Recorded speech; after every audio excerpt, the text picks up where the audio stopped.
আসসালামু আলাইকুম এভরিওয়ান। মায়াবিনী গল্পের দ্বিতীয় পার্ট। তো চলো বেশি কথা না কইয়া গল্প শুরু করা যাক। কি হয়েছে মাধবী, এভাবে কান্না করছিস কেন? মাধবী কিছু বলছে না, শুধু কান্না করেই যাচ্ছে।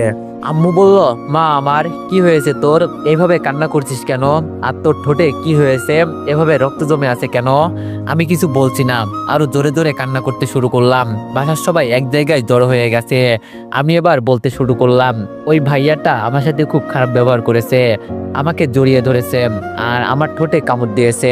আমার কথা শুনে সবাই মিটমিট করে হাসতেছে, কিছুই বুঝতে পারলাম না। মামি মিজানকে ডাকতে শুরু করলো, মিজান, ওই মিজান, কই তুই, নিচে আয় তাড়াতাড়ি। মিজান চিৎকারের আওয়াজ শুনে তাড়াতাড়ি করে নিচে আসলো। মিজান বলল, কি হয়েছে আন্টি, ডাকছো কেন? মামি বলল, মাধবীর সাথে কি করেছিস? মিজান বলল, কেন, কি করেছি? মামি বলল, তুই নাকি ওর ঠোঁটে কামড় দিয়েছিস। মিজান বলল, হায় আল্লাহ, এই মেয়েটা সত্যি অবুঝ, এইসব কথা কেউ বলে? আল্লাহ, আমি তো আর শেষ। এই মেয়েটা তো আমার মান সম্মান পুরো শেষ করে দিল। এখন কি বলবো বুঝতে পারছি না, কি করব, মেয়েটা এত বোকা।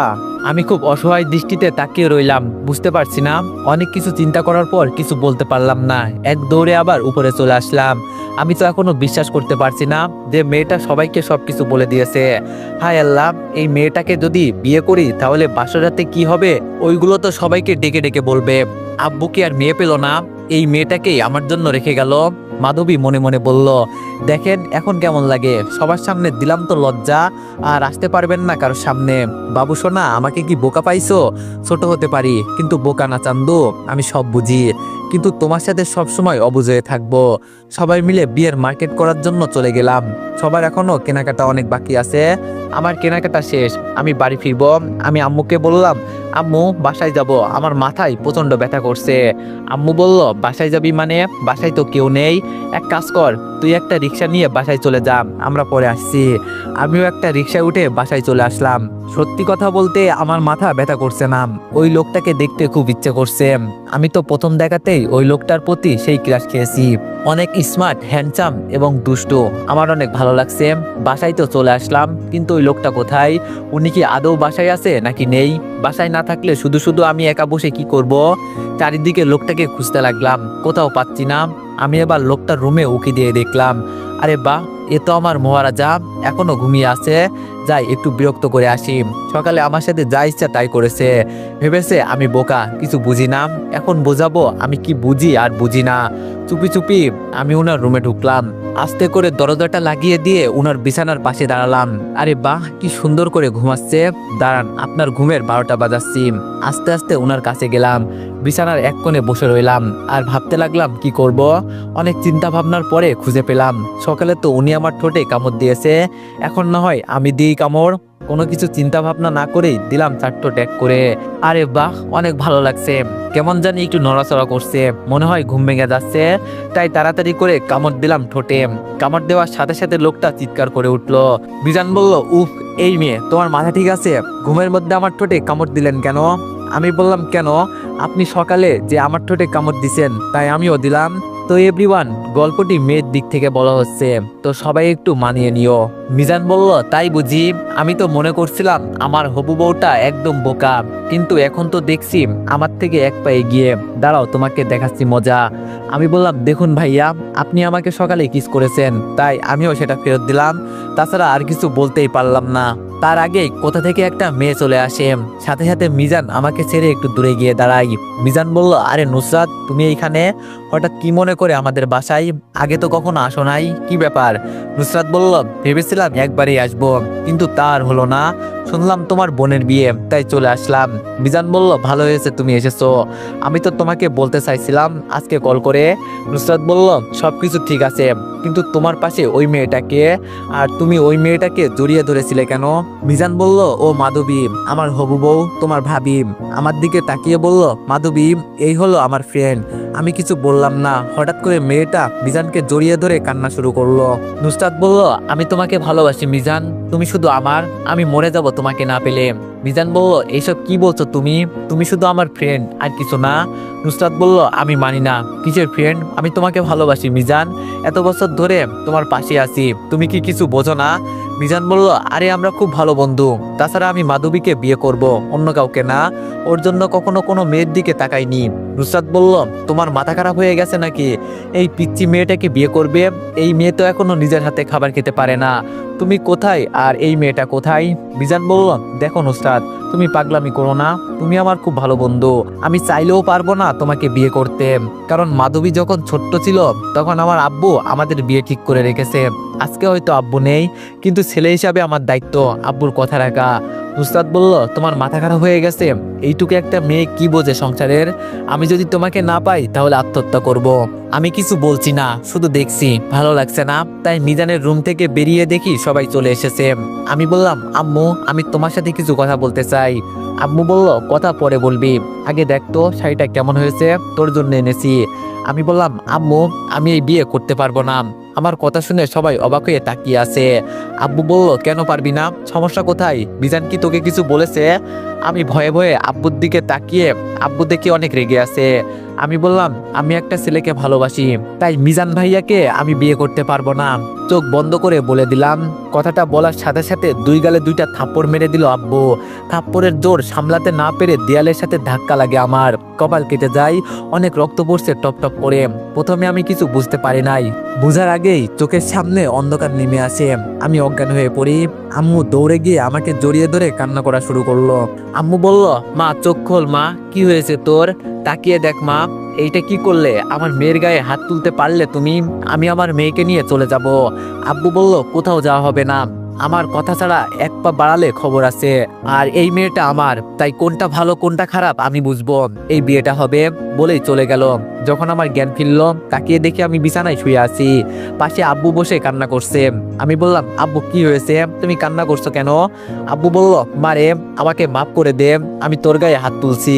আমি চাই তুই সবসময় হাসি খুশি থাক, কিন্তু এই বিয়েটা যদি না করিস আমি যে মরেও শান্তি পাবো না। আমার বন্ধুকে কথা দিয়েছিলাম, প্লিজ মা এই বিয়েটা তুই কর। আমি কি করব বুঝতে পারছি না। এইদিকে আমার আব্বু, যে কিনা সেই ছোট্ট থেকে আমাকে বুকে আগলে রেখেছে, আর অন্যদিকে ওই আপুটা যে মিজানকে না পেলে মরে যাবে। আমি কিছু বললাম না, চুপ করে রইলাম। আব্বু কিছুক্ষণ পর চলে গেল। তাকিয়ে দেখি মিজান আসছে। মিজান বলল, এই কি সমস্যা তোর? তোকে কে বলেছে এত কথা বলতে? তুই কোন সাহসে বললি আমাকে বিয়ে করবি না? আমি বললাম, আমি চাই না আমার জন্য কারো ক্ষতি হোক, ওই আপুটা আপনাকে অনেক ভালোবাসে। মিজান বলল, ওই চুপ, একটা থাপ্পড় দিয়ে তোর সব দাঁত ফেলে দিব। কে বলছিল সবাইকে বলতে আমাকে বিয়ে করবি না? শুধু শুধু আব্বুর হাতে থাপ্পড় খেয়ে বিছানায় শুয়ে রইলি, লজ্জা করে না এত বড় হয়ে থাপ্পড় খাস? আমি বললাম, আপনি আমাকে অপমান করছেন নাকি? তাছাড়া আমি আপনাকে ভয় পাই না, চুপ করব কেন? মিজান বলল, আগে বিয়েটা হোক, তোর এমন অবস্থা করব যে থাক। আর কিছু বললাম না। আমি বললাম, কেন বলেন, বলেন না কেন, বলেন শুনি। বিজান বলল, বাসর রাতে এমন কিছু করব যে তোমার সব বকবকানি ঘুষিয়ে দিব। আমি বললাম, বিয়ে বাসর রাত বললেই হলো নাকি? ঘুমের ট্যাবলেট দিয়ে ঘুম পাড়িয়ে রাখবো। বিজান বলল, ঘুমের ট্যাবলেট কেন, অন্য কিছু দিলেও কাজ হবে না গো। আমি বললাম, তাই বুঝি? বাসর আপনার কপালে নাই, মনে রাখবেন। বিজান বলল, তাই? তুমি আমাকে চিনো না, আমার সম্পর্কে তোমার কোনো ধারণা নেই, আমি কি করতে পারি তুমি জানো না। আমি বললাম, দেখা যাবে সময় হলে। আর ওই আপুটা কোথায়? বিজান বলল, চলে গেছে বাসায়। সময় শেষে আমাদের বিয়েটা হয়ে গেল। আমি বাসর ঘরে বসে আছি, একজন ভাবি এসে একটি দুধের গ্লাস দিয়ে গেল আর বলল, মিজান ভাইয়া আসলে জানো এই দুধটা ওনাকে খাইয়ে দিই বলেই চলে গেল। আমি অনেক খুশি, আমার সাথে ঘুমের ট্যাবলেট নিয়ে এসেছি। এতক্ষণ ভাবছিলাম কি করে খাওয়াবো ঘুমের ট্যাবলেট, ভালো হয়েছে এখন। আমি এই গ্লাসে ঘুমের ট্যাবলেটগুলো দিলাম, তারপর গ্লাসটা টেবিলে রেখে খাটের মাঝখানে বসে পড়লাম আর অপেক্ষা করতে লাগলাম কখন আসবে। 1 ঘন্টা পর ভাইয়া রুমে এসে ঠাস করে দরজা বন্ধ করে দিল। ভয়ে তো আমার গলা শুকিয়ে কাঠ হয়ে গেছে, অনেক ভয় লাগছে। উনি এসে খাটের এক কোণে বসে আর বলল, এই নাও তাড়াতাড়ি এইগুলো পরে আসো। আমি তাকিয়ে দেখি তো অবাক, এই লোকটার মাথা খারাপ হয়ে গেল নাকি? লুঙ্গি আর শার্ট দিচ্ছে পরার জন্য। আমি বললাম, আপনার মাথা খারাপ নাকি? মিজান বলল, কেন? আমি বললাম, এই লুঙ্গি আর শার্ট দিচ্ছেন কেন? মিজান বলল, আমার অনেক ইচ্ছা যে বাসর রাতে আমার বউ লুঙ্গি আর শার্ট পরবে, যাও তাড়াতাড়ি করে পরে আসো। আমি বললাম, পারবো না লুঙ্গি আর শার্ট পরতে, শয়তান বেডাম, এইটা কোনো ইচ্ছা হলো?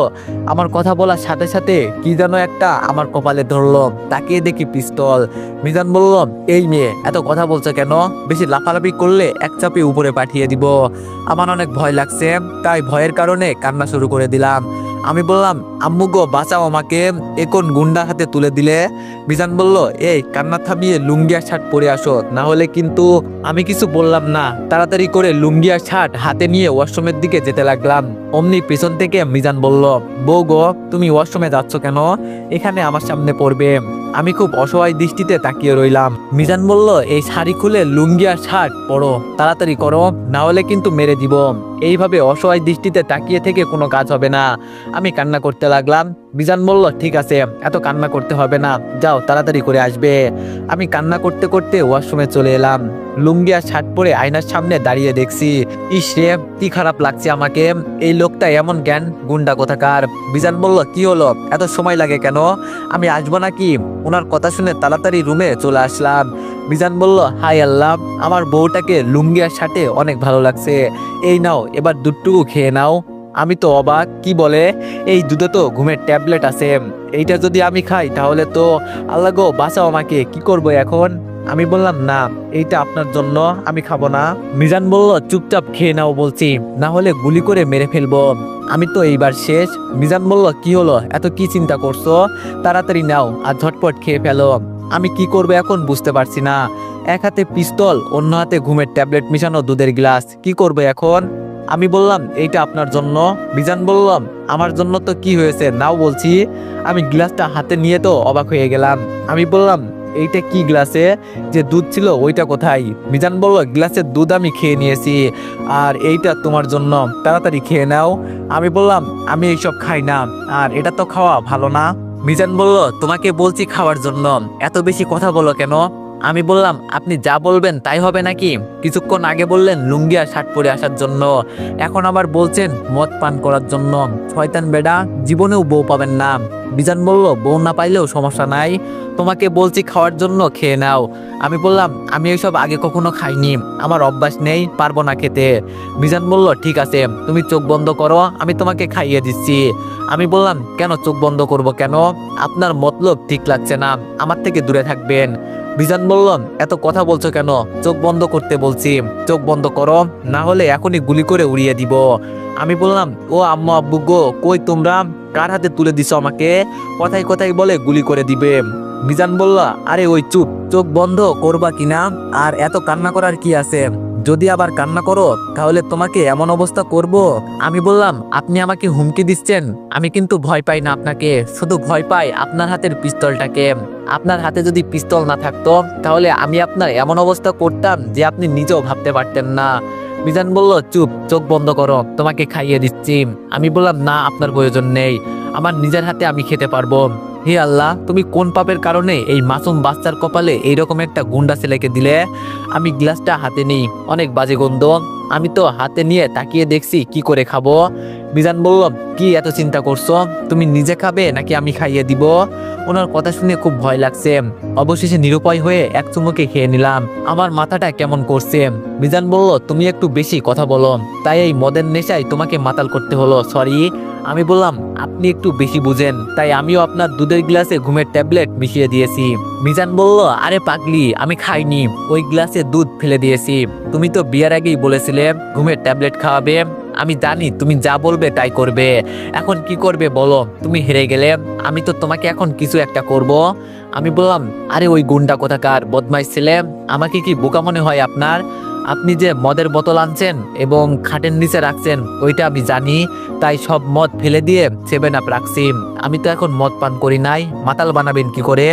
মিজান বলল, ওরে আল্লাহ, এই পিচি তো আমার থেকেও বেশি চালাক। তুমি যখন মাতাল হও নাই, এখন তোমাকে মাতাল করব, আমার নেশায় আসক্ত করব তোমাকে। আমি বললাম, কি ব্যাপার, আপনি আমার দিকে আসছেন কেন? দেখুন, আমার কাছে আসবেন না, আমি নিরীহ প্রাণী, খুব অবুঝ এবং ছোট্ট একটি মেয়ে। আমার কাছে আসলে কিন্তু আপনার নামে মামলা করব।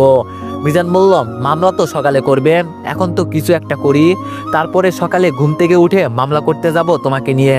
আমি বললাম, দেখুন, আমি কিন্তু চিৎকার করব। মিজান বলল, চিৎকার করে কাজ হবে না, কেউ আসবে না, তুমি আমার বউ আর আমি তোমার স্বামী, তাই আমার যা ইচ্ছা তাই করব। বলে একটানে আমাকে ওনার কাছে নিয়ে গেলেন। আমি বললাম, কি করছেন এইসব, আমাকে এইভাবে জড়িয়ে ধরছেন কেন? মিজান বলল, আমার বউকে জড়িয়ে ধরেছি, তোমার সমস্যা কোথায়? আমি বললাম, আমার ভয় লাগছে, প্লিজ ছাড়ুন। মিজান বলল, সত্যি কি তুমি কিছুই বোঝো না আমি কি চাই? তুমি কি জানো না? আমার চোখের দিকে তাকিয়ে দেখো একটিবার।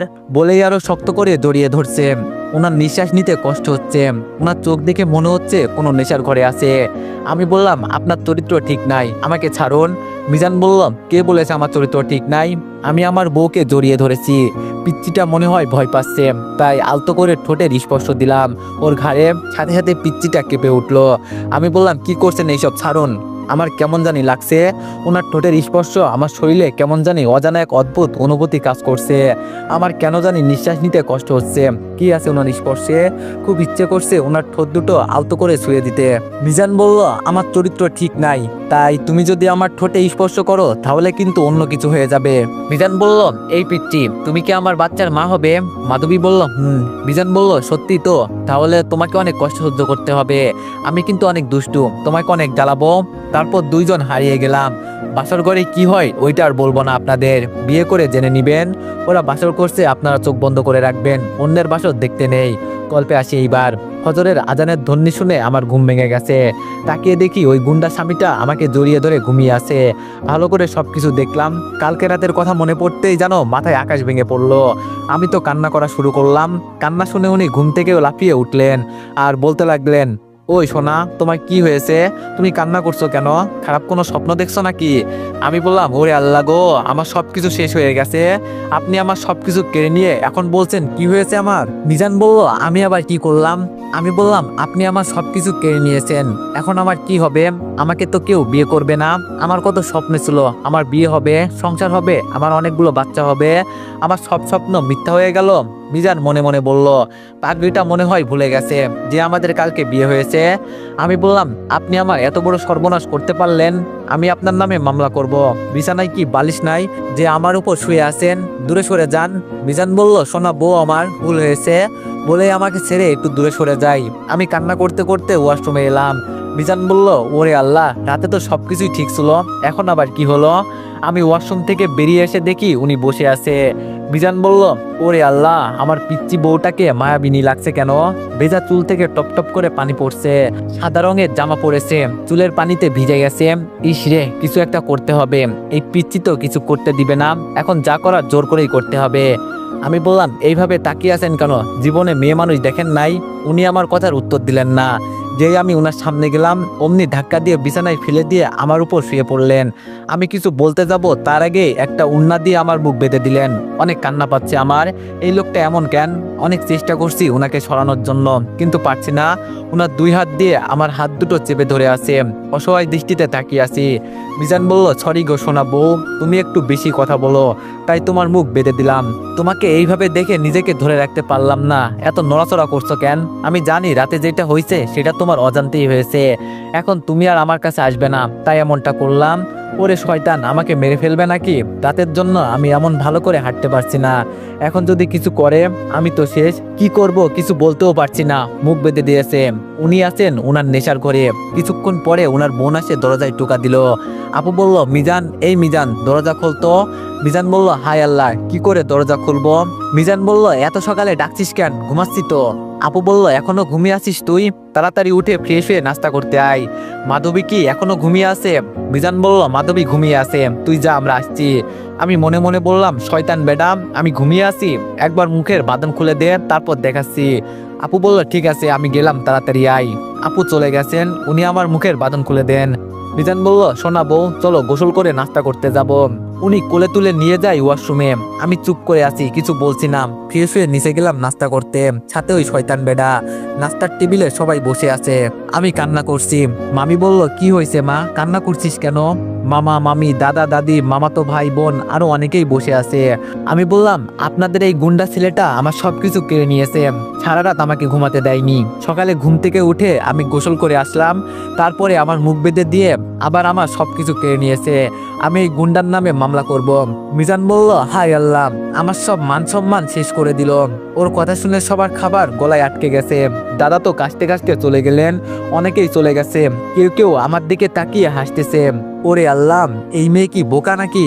তো এভরিওয়ান, নেক্সট পার্টের জন্য সবাই একটু অপেক্ষা করো। ধন্যবাদ।